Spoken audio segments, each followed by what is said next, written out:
નમસ્કાર વિદ્યાર્થી મિત્રો, TYBSc સેમેસ્ટર 6માં આપણે 601નું પેપર જે તમારું ઇનઓર્ગેનિક કેમેસ્ટ્રી છે એમાં યુનિટ નંબર 1 વેલેન્સી એટલે કે સંયોજકતા એના ઉપર ચર્ચા કરવાની છે. મિત્રો, આ પેપરમાં તમારો પહેલો યુનિટ વેલેન્સી છે, બીજો યુનિટ ધાતુ કાર્બોનિલ સંયોજનો અને ત્રીજો યુનિટ જે છે એ તમે આ પેપરનો બીજો અને ત્રીજો યુનિટ ઓલરેડી આગળ અભ્યાસ કરી ચૂક્યા છો. પહેલા યુનિટમાં આપણે મિત્રો વેલેન્સી વિશે સમજૂતી મેળવી રહ્યા છીએ. તો જનરલી તમે વેલેન્સી એટલે કે સંયોજકતા છે એ સંયોજકતાને આપણે આયનિક બંધ, સહસંયોજક બંધ, વાન ડર વાલ બંધ એ બધા આપણે જે રાસાયણિક બંધ છે એના ધ્યાનમાં રાખી અને સંયોજકતા વિશેનો અભ્યાસ કરતા હોઈએ છીએ. સાથે સાથે મિત્રો આપણે જ્યારે સંયોજકતા વિશેની સમજૂતી મેળવી ત્યારે તમે બંધકારક, બંધ પ્રતિકારક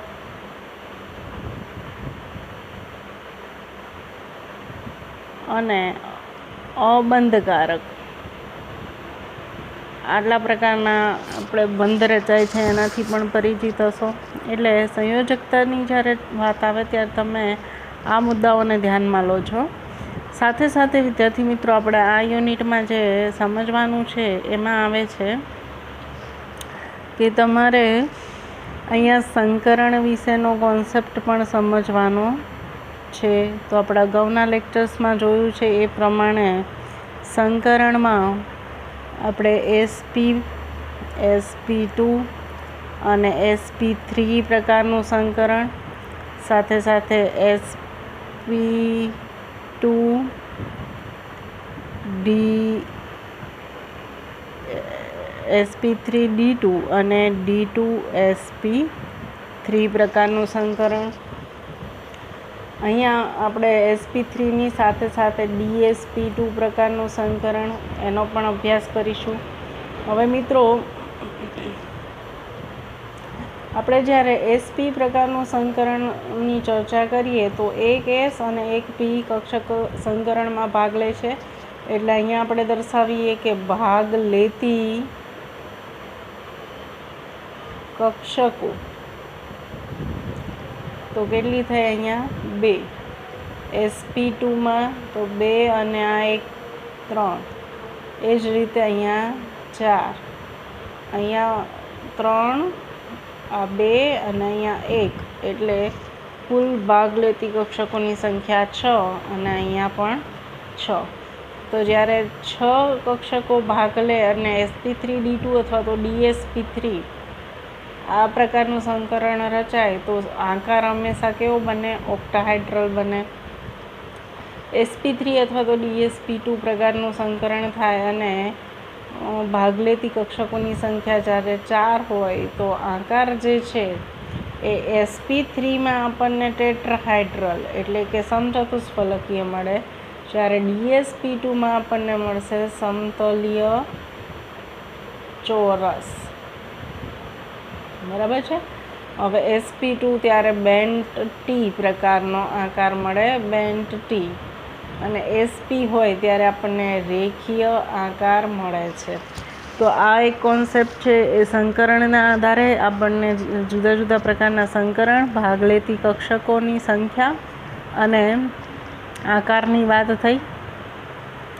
હવે મિત્રો આ ઉપરાંત આપણે જોઈએ તો અહીંયા તમને બીજો એક કોન્સેપ્ટ પણ મેં આગળ ચર્ચા કરેલી છે કે સંકરણ. તો સંકરણ કોને કહીશું? જુદી જુદી શક્તિ ધરાવતી. શક્તિ કેવી? બંનેની જુદી જુદી. તો જુદી જુદી શક્તિ ધરાવતી કક્ષકો વચ્ચે એમના વચ્ચે શું થાય? સંમિશ્રણ થાય. હવે ઓબ્વિયસ છે શક્તિ જુદી છે તો સાથે એના આકારો જે છે એ આકાર પણ કેવા હશે? જુદા જ હશે. તો આકાર પણ જુદા, જુદી જુદી કક્ષકો અને આકાર પણ જુદા, એની વચ્ચે સંમિશ્રણ થાય અને આપણને સમાન આકાર અને સમાન શક્તિ ધરાવતી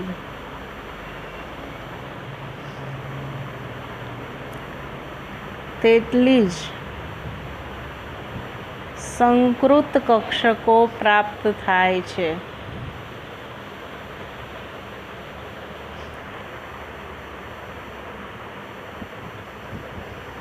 તો અહીંયા મિત્રો સંકરણમાં જે ભાગ લેતી કક્ષકો છે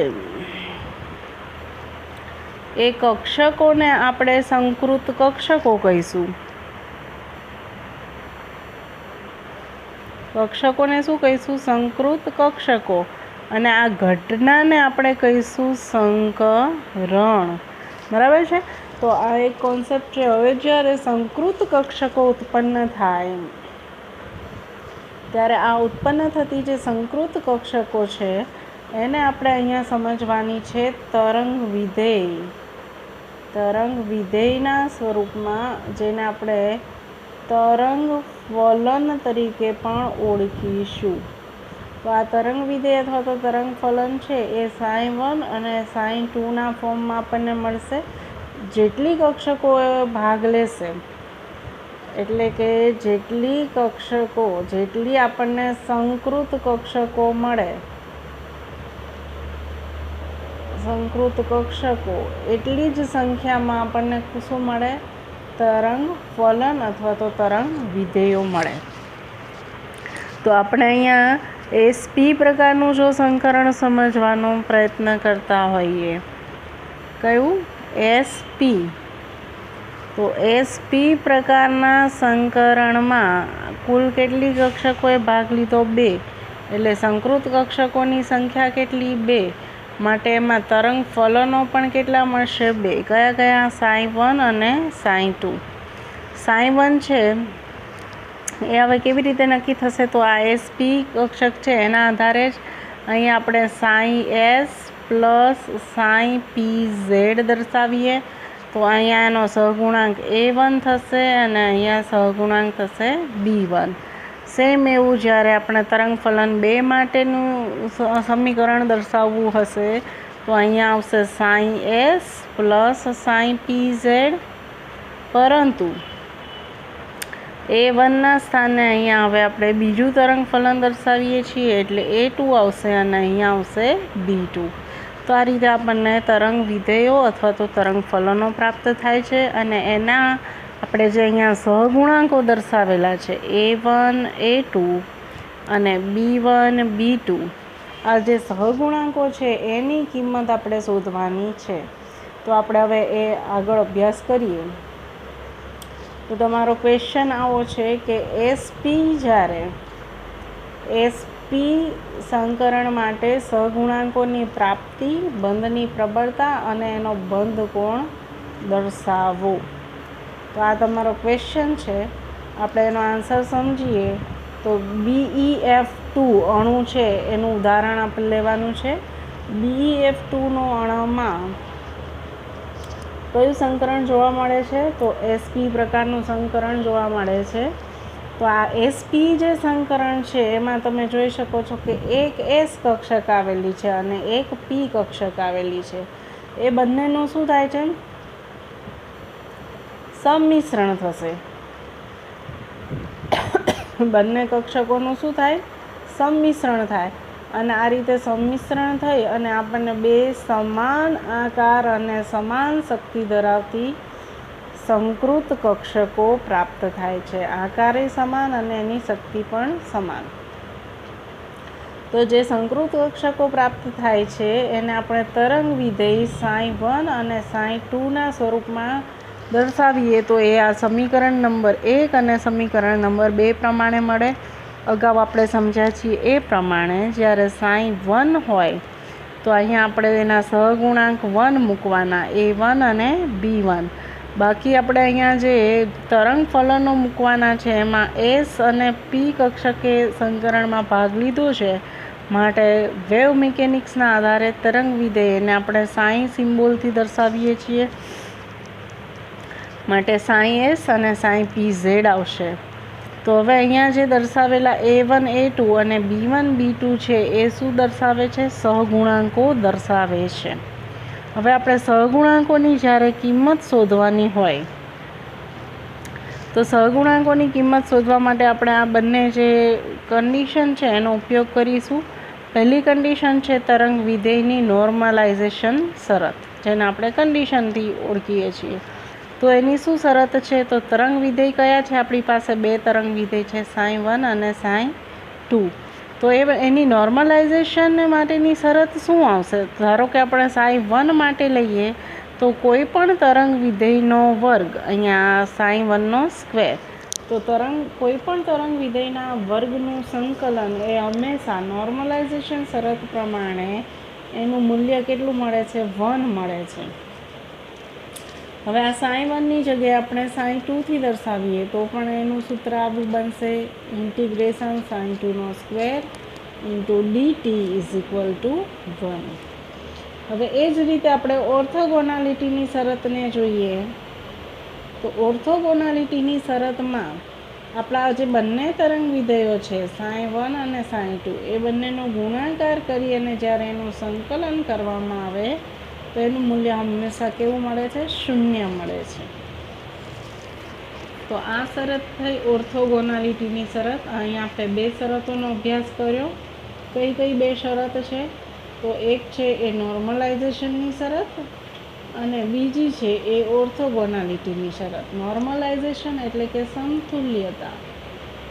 સમતુલ્ય હોય ત્યારે, અને ઓર્થોગોનાલિટી એટલે કે એ લંબ હોય ત્યારે, એટલે કે લંબત્વની શરત. આ એના ગુજરાતી વર્ડ થયા. તો આ બંને શરતો છે, બંને આપણે એના સમીકરણોના ફોર્મમાં એને યાદ રાખીશું, જેનો આપણે હવે આગળ અભ્યાસમાં પણ લેવાનું છે. તો હવે આપણે આગળ વધીએ. ત્રીજો એક મુદ્દો એવો આવે છે, તો આ ત્રીજા મુદ્દામાં શું છે? આપણી એસ કક્ષક છે. અહીંયા આપણે SP પ્રકારનું સંકરણ કરીએ છીએ તો એમાં એસ કક્ષક છે કેવી સમમિતિ ધરાવે છે? ગોળીય સમમિતિ. તમે બધા જાણો છો કે એસ કક્ષકનો આકાર કેવો છે? ગોળાકાર છે. તો આ સંકૃત કક્ષક સમતુલ્ય હોવાથી આપણે સમતુલ્યતાની શરત લાગુ પાડવી પડે. સમતુલ્યતા શરત એટલે કઈ? તો નોર્મલાઇઝેશનની શરત. અને એ જ્યારે આપણે નોર્મલાઇઝેશનની શરત લાગુ પાડીએ તો આપણી પાસે SP એટલે કે કુલ કેટલી કક્ષકો એ સંકરણમાં ભાગ લીધું છે? તો બે કક્ષકોએ. કઈ? એસ અને પી. પરિણામે આપણને બે સંકૃત કક્ષકો, એમાં એસ કક્ષકનો ફાળો જોવા મળે. કારણ કે આપણી પાસે SP સંકરણ થાય તો કુલ કેટલી કક્ષકો પ્રાપ્ત થાય? બે. કઈ? આપણે sin1 અને sin2 તરંગ ફલનો આપ્યા છે. તો એ જ રીતે આ બંને તરંગ ફલનમાં એસ કક્ષકનો ફાળો કેવો હોય? સમાન હોય, સરખો હોય. એટલે કે એનો ફાળો બંનેમાં છે, sin1માં પણ છે અને sin2માં છે. તો પછી હવે આપણે આ જે એનો એસ કક્ષકનો જે ફાળો છે એને સમજીએ. તો એ જે એસ કક્ષકનો ફાળો એમાં સહગુણાંકોના વર્ગના સમપ્રમાણમાં હોય છે. તો એસ કક્ષક એનો સહગુણાંક આપણે આગળની સ્લાઇડમાં જોઈએ તો અહીંયા તમે જોઈ શકો છો કે આ સ્ક્વેરમાં દર્શાવ્યું છે એ sin એસ કક્ષકો છે અને એના સહગુણાંક બે છે. કયા કે A1 અને A2. આ રીતે આપણને બે સહગુણાંકો પ્રાપ્ત થયા છે. તો મિત્રો આપણા જે બે સહગુણાંકો છે એ બંનેનો વર્ગનું સમપ્રમાણમાં આપણને એસ કક્ષકનો ફાળો મળે. એટલે આપણે અહીંયા ગાણિતિક સ્વરૂપ લખ્યું A1નો સ્ક્વેર બરાબર A2નો સ્ક્વેર. પણ હવે એ 1/2 આવે છે. તો 1/2 કેવી રીતે આવે છે? તો 1s કક્ષક છે એના બે એક સરખા ભાગ છે એવું આપણે એને સમજાવવાનું છે. કારણ કે તમને બધાને ખ્યાલ છે કે એસ કક્ષક આ ગોળીય આકાર ધરાવે છે, જેના બે સરખા ભાગ, એમાંનો એક ભાગ એ sin1માં છે, બીજો ભાગ છે ક્યાં છે? sin2માં છે. માટે આપણે સમીકરણ 3 મળશે. વર્ગ દૂર કરીએ એટલે વર્ગમૂળ લાગુ પડે. એટલે કે આપણે એનું શું કરવું પડે? 1/2 વર્ગમૂળ લાગુ પાડવું પડે. પરિણામે આપણને ત્રીજું સમીકરણ પ્રાપ્ત થયું. હવે એના પછી છે તરંગ ફલન sin1. તો તરંગ ફલન જે છે sin1 એ સમીકરણને આપણે નોર્મલાઇઝેશનની શરત લાગુ પાડીએ તો જુઓ તરંગ ફલન sin1 એટલે કયું? તો અહીંયા દર્શાવેલું છે સમીકરણ નંબર 1. sin1 બરાબર a1 sin s plus b1 sin pz. આપણે એને જ્યારે નોર્મલાઇઝેશનની શરત લાગુ પાડીએ એટલે આ રીતે આવશે ઇન્ટિગ્રેશન sin1² dt બરાબર 1. તો હવે આપણે એને આગળ સમીકરણના સ્વરૂપમાં જોઈએ. અહીંયા તમે જોઈ શકો છો કે ઇન્ટિગ્રેશન sin1² dt બરાબર 1. હવે sin1ના સ્થાને આપણે સમીકરણમાંથી વેલ્યુ મૂકેલી છે a1 sin s plus b1 sin pz અને એનો આખો whole square dt is equal to 1. હવે અહીંયા આપણે નેક્સ્ટ સ્ટેપમાં અગાઉ મેં તમને આ યુનિટ સ્ટાર્ટ કર્યું હતું એ પહેલાં આપણે ઝૂમ ઉપર જ્યારે ભણતા હતા ત્યારે મેં તમને ઇક્વેશન આપેલું હતું કે a plus Bino whole square આ દ્વિઘાત સમીકરણનું સાદુરૂપ થાય a² plus 2ab plus b². તો બસ આ જ રીતે આપણે અહીંયા જે આ sin1ની કિંમત લખેલી છે એનું પણ આપણે સાદુરૂપ આપીશું દ્વિઘાત સમીકરણ પ્રમાણે. તો એ મૂલ્ય આપણને આવું મળે છે.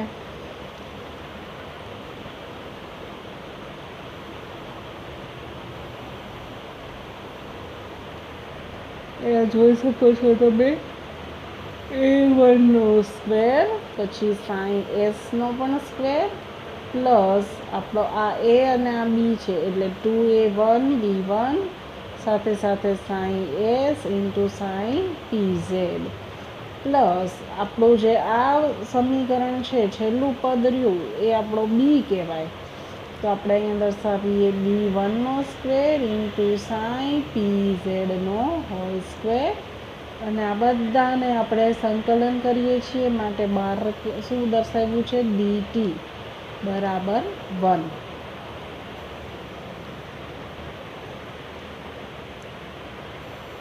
હવે જ્યારે આપણે આ સમીકરણને સંકલન કરીએ છીએ ત્યારે અચળ છે એ અચળાંકો બહાર કાઢીશું. તો a1નો સ્ક્વેર બહાર આવ્યો પછી આવે છે sin sનો સ્ક્વેર સંકલન dt. એ જ રીતે અહીંયા 2a1 અને b1 એ અચળાંક છે એટલે એને આપણે બહાર કાઢીએ અને આ સંકલન છે એને આપણે લાગુ પાડી તરંગ ફલનોને અને છેલ્લું પદ છે એમાં આપણો b1નો સ્ક્વેર છે એ અચળાંક છે એટલે એને આપણે બહાર મૂકીશું અને સંકલન લાગુ પાડીશું sin² pz dtને. આ બધા બરાબર આપણને વેલ્યુ મળે છે 1. હવે આપણે એનું આગળ સાદું રૂપ આપીએ તો આપણું જે સમીકરણ નંબર 4 એટલે સમીકરણ 4 એટલે કયું? તો આપણે જેને સંકલન લાગુ પાડેલું છે એ સમીકરણ. તો સમીકરણ નંબર 4 જે પ્રાપ્ત થયું એમાં આપણને ખ્યાલ છે કે નોર્મલાઇઝેશન અને ઓર્થોગોનાલિટી એ બંને શરતો લાગુ પડે છે અને પરિણામે આપણે જ્યાં નોર્મલાઇઝેશન છે ત્યાં આપણે સંકલનની કિંમત 1 મૂકીએ તો આપણું જે આ બંને અચળાંકનો વર્ગ છે ત્યાં આપણને શું મળશે? કિંમત 1 મળશે. પરંતુ જ્યારે બંને જે તરંગ ફલનો છે એનો ગુણાકાર કર્યો ત્યારે એની કિંમત આપણને ઓર્થોગોનાલિટીની શરત પ્રમાણે 0 મળશે. એટલે એ સંકલન સાથેની કિંમત અહીંયા દર્શાવી છે. તો પછી જ્યારે આપણે આ કિંમત લાગુ પાડીએ ત્યારે જે 0 વાળું પદ છે એ કેન્સલ થઈ જશે માટે મળશે a1નો સ્ક્વેર પ્લસ b1નો સ્ક્વેર ઇઝ ઇક્વલ ટુ 1 જે આપણું સમીકરણ નંબર 5 થયું. હવે મિત્રો આ સમીકરણ નંબર 5 છે, એમાં આપણે સમીકરણ 3ની કિંમત મૂકીએ. તો સમીકરણ 3માં તમે જાણો છો એ પ્રમાણે અહીંયા આપણને બે અચળાંક a1 અને a2ની કિંમત મળી છે 1/√2, જે આપણા સહગુણાંકો છે sin sના.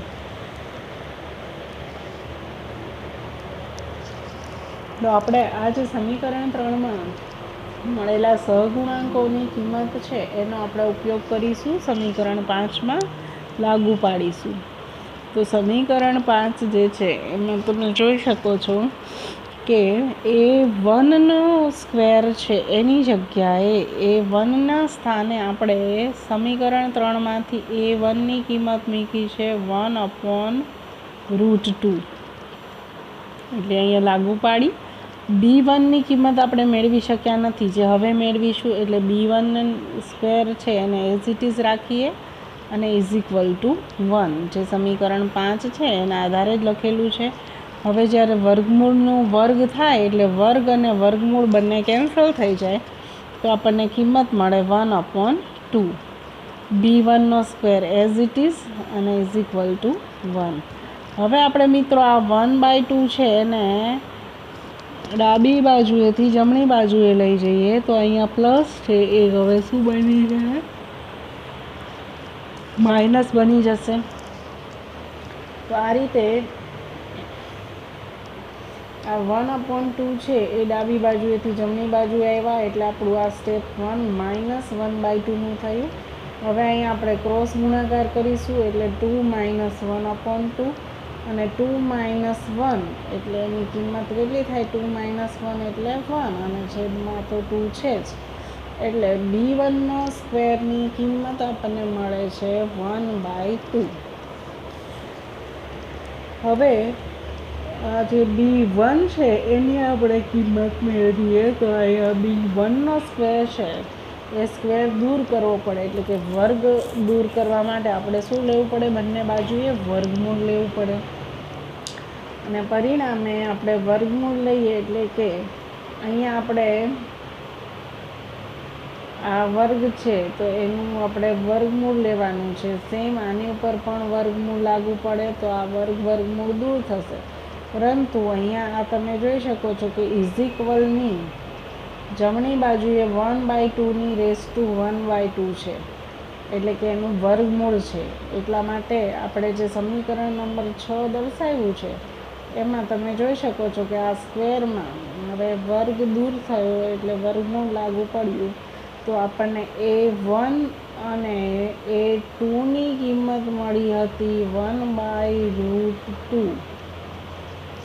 અને એના જ આધારે આપણને b1ની કિંમત પણ મળે છે 1/√2. તો આપણે આ છે સમીકરણ 3ના આધારે મેળવ્યું છે અને b1 મેળવ્યું એ સમીકરણ 6 મેળવ્યું. હવે આપણે b2ની કિંમત શોધવાની રહેશે. તો b2ની કિંમત શોધીએ એના માટેની તમારી પાસે આ કન્ડિશન છે. b2ની કિંમત શોધવા માટે આપણી પાસે રહેલા જે બે તરંગ ફલનો છે, કયા કયા? sin1 અને sin2.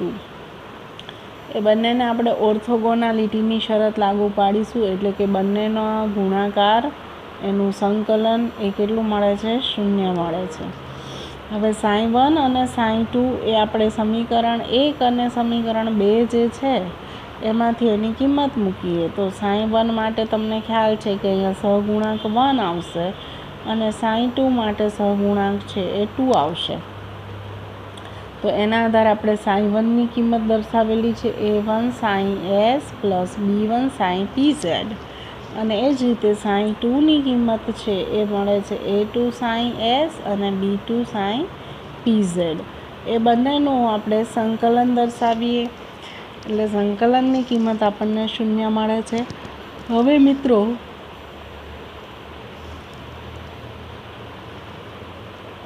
અહીં જે આ બ્રેકેટ મળ્યા છે એ બંને બ્રેકેટનો આપણે ગુણાકાર કરવાનો રહેશે. એટલે પહેલું સ્ટેપ આપણને મળ્યું a1 a2 sin s નો સ્ક્વેર બીજું સ્ટેપ મેં તમને અહીંથી જે રીતે એરો દર્શાવ્યો છે એ જ પ્રમાણે છે A1 B2 સાઈ એસ અને સાઈ PZ. હવે આપણે જે બીજું જે ગુણાકાર છે એ દર્શાવીએ તો એ કોનો આવશે A2 અને B1 વાળો અને B1 અને B2 વાળો. એટલે આપણને મળશે B1 A2 Sai S Sai PZ. અને લાસ્ટમાં જ્યારે આ થાય છે ક્રોસ ગુણાકાર B1 અને B2નો, એટલે આપણને મળે છે B1 B2 સાઈ PZનો હોલ સ્ક્વેર. બ્રેકેટની બહાર આપણે અહીંયા ડીટી અને ઇન્ટિગ્રેશન દર્શાવવાનું ભૂલવાનું નથી. હવે આ જ ઇન્ટિગ્રેશન અને ડીટી છે એ આપણે આ બ્રેકેટ જે ગુણાકાર કર્યો એને લાગુ પાડીએ, એટલે કે ઇન્ડિવિડ્યુઅલ દરેક પદને આપણે ઇન્ટિગ્રેશનથી દર્શાવીએ તો મળશે આપણને A1 A2 અચળ સંખ્યામાં અને ઇન્ટિગ્રેશન સાઈ એસનો સ્ક્વેર ડીટી પ્લસ હવે અહીંયા આપણે જોઈએ છીએ કે આ બંનેનો ગુણાકાર છે એટલે કે ઓર્થોગોનાલિટી, અને અહીંયા કઈ શરત આવી નોર્મલાઇઝેશન. આ નોર્મલાઇઝેશન છે જ્યારે આ છે એ કઈ છે ઓર્થોગોનાલિટી. ફરી પાછી આ છે એ કઈ છે ઓર્થોગોનાલિટી, અને સાઈ PZનો સ્ક્વેર મળ્યો એ નોર્મલાઇઝેશનની શરત થશે. તો મિત્રો એ પ્રમાણે આપણે દરેકને ઇન્ડિવિડ્યુઅલ ઇન્ટિગ્રેશન લાગુ પાડીએ અને અચળાંકોને બહાર કાઢીએ. તો A1 A2 ઇન્ટિગ્રેશન સાઈ એસનો સ્ક્વેર ડીટી, એટલે કે આ સાઈ એસનો સ્ક્વેર છે એને પણ સંકલન લાગુ પડ્યું અને ડીટી લાગુ પડ્યું. સેમ આ બીજા પદમાં A1 અને B2 છે એને આપણે અચળ બહાર કાઢ્યા અને જે સાઈ એસ PZ છે એને આપણે ઇન્ટિગ્રેશન ડીટી લાગુ પાડ્યું. ત્રીજા પદમાં પણ એ જ રીતે B1 અને A2 જે છે એને આપણે અચળ તરીકે બહાર કાઢ્યા અને સાઈ એસ PZને ઇન્ટિગ્રેશન લાગુ પાડ્યું. છેલ્લું પદ છે B1 B2 અચળ સંખ્યા 12 અને સાઈ PZનો સ્ક્વેર એને ઇન્ટિગ્રેશન લાગુ પાડ્યું બરાબર 0 આવે છે. કેમ? કારણ કે આપણે જે સમીકરણ નંબર એ લીધું છે એ સમીકરણ એ છે એમાં તમે જોઈ શકો છો કે આપણે ઓર્થોગોનાલિટીની શરત લાગુ પાડેલી છે બંને તરંગ વિધેયને. તો મિત્રો આ રીતે જ્યારે આપણે બંને તરંગ વિધેયને ઓર્થોગોનાલિટીની શરત લાગુ પાડી અને પછી ક્રોસ ગુણાકાર કરીએ છીએ ત્યારે આપણને આ રીતે જે સમીકરણ નંબર બી છે તમે જોઈ શકો છો સમીકરણ નંબર બી. તો સમીકરણ નંબર બીમાં દરેક જે આપણને સંકલનવાળા પદો મળે છે એમાં પહેલું અને છેલ્લું પદ એ બંને કયું છે તો એ બંને નોર્મલાઇઝેશનવાળું છે, જ્યારે બીજું અને ત્રીજું પદ છે એ કયું છે ઓર્થોગોનાલિટીવાળું. તો આ પદની કિંમત પણ શૂન્ય થશે અને ત્રીજા પદની કિંમત પણ શૂન્ય થશે, જ્યારે પહેલા પદની કિંમત 1 થશે અને છેલ્લા પદની કિંમત પણ 1 થશે. કોની? સંકલન સાથેની. એટલે વિદ્યાર્થી મિત્રો આપણે જ્યારે એ સમીકરણ નંબર આપણને જે બી મળ્યું છે એટલે કે આપણું આ સમીકરણ નંબર બી એમાં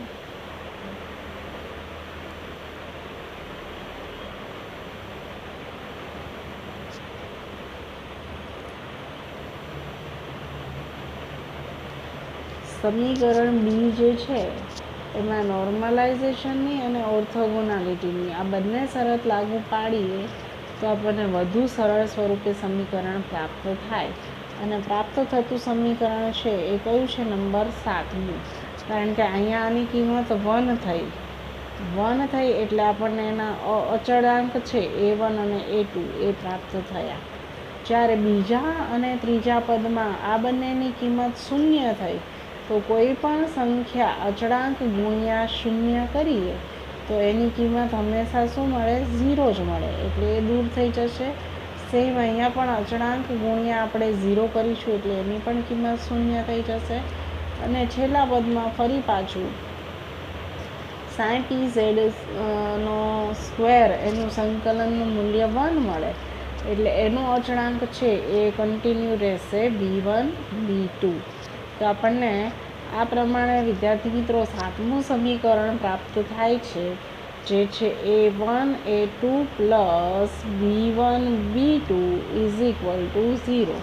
આપણા ઓર્થોગોનાલિટીની શરત sin1 અને sin2 બંને તરંગ ફલનને લાગુ પાડીએ એટલે આપણે કુલ 4 સહગુણાંકો ધરાવતું સમીકરણ પ્રાપ્ત થયું. હવે એ ચારેય સહગુણાંકો ધરાવતા સમીકરણનો ઉપયોગ કરી અને આપણે જે શોધવાનું બાકી છે એ સમીકરણનો સહગુણાંક છે b2.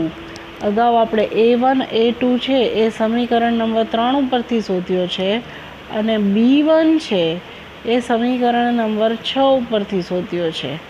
તો હવે વિદ્યાર્થી મિત્રો આપણે b2 શોધવાનો બાકી છે, જે હવે નેક્સ્ટ લેક્ચરમાં જોઈશું.